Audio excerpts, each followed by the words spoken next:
Mais où là où y est? J'arrive. Où j'ai là? Avec RL Location, un service de qualité, une prise en charge à l'aéroport de qualité et des voitures de qualité. Ah ouais, d'accord. C'est kilométrage illimité, assistante tout risque inclus, assistante 7 jours sur 7, même les jours fériés. Ils ont un large choix de véhicules. Ah quand même. Baquet. On nous croit. Avec RL Location, nous croyons tout partout.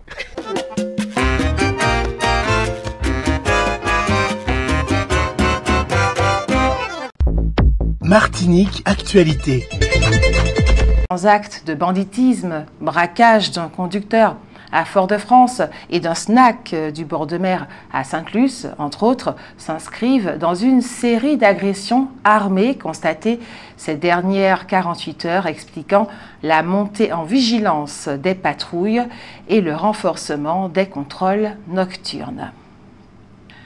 Dans la soirée d'hier, jeudi 13 novembre, les pompiers ont été appelés pour une intervention à Jambette Village au Lamentin.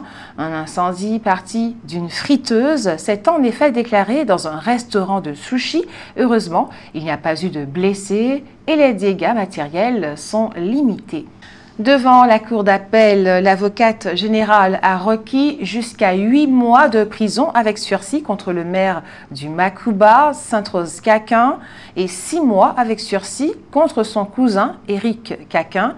Le jugement a été mis en délibéré au 15 janvier 2026. Les recherches menées depuis le 5 novembre pour retrouver David Jackson aux Mornes Rouges ont pris fin hier matin. Porté disparu depuis plusieurs jours, il a été retrouvé sain et sauf. L'INSEE a publié ce mois-ci une étude sur les entreprises martiniquaises. Selon une étude de l'INSEE publiée en novembre 2025, les entreprises martiniquaises ont créé en 2023 3 milliards 800 millions d'euros de richesse et engrangé 1 milliard 200 millions d'euros de profit brut. Leur taux de marge moyen est de 32,5%, équivalent donc à celui de la France. Mais en Martinique, 14% des entreprises réalisent à elles seules 73% du chiffre d'affaires total, dont une large partie d'ailleurs est enregistrée hors du territoire. Il s'agit d'entreprises qui œuvrent dans l'importation et dans la grande distribution. Plus globalement, alors qu'elles représentent à peine 31% du total des entreprises, les entreprises commerciales enregistrent 54% du chiffre d'affaires total réalisé en Martinique, un chiffre qui s'élève à plus de 16 milliards et demi d'euros.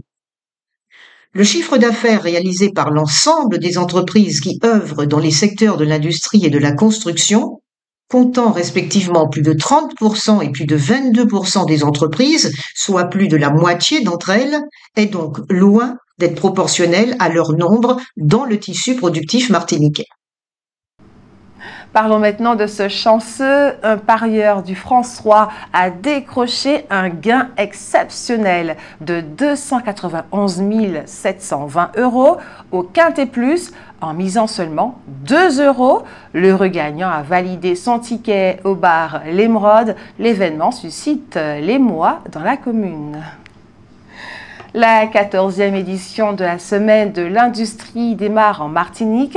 Organisée pour rapprocher entreprises, jeunes et institutions, la manifestation vise à promouvoir les filières techniques et les opportunités de formation sur le territoire.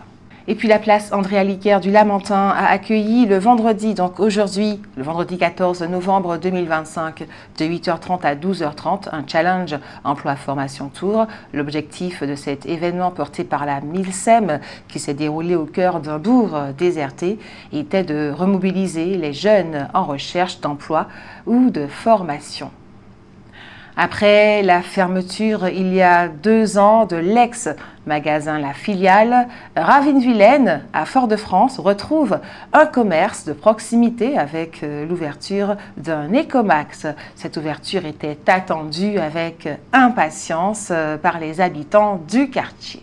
Outremernews.fr, le site de l'actualité Outre-mer, 24 heures sur 24 et 7 jours sur 7. Retrouvez la chaîne Outremer News sur YouTube.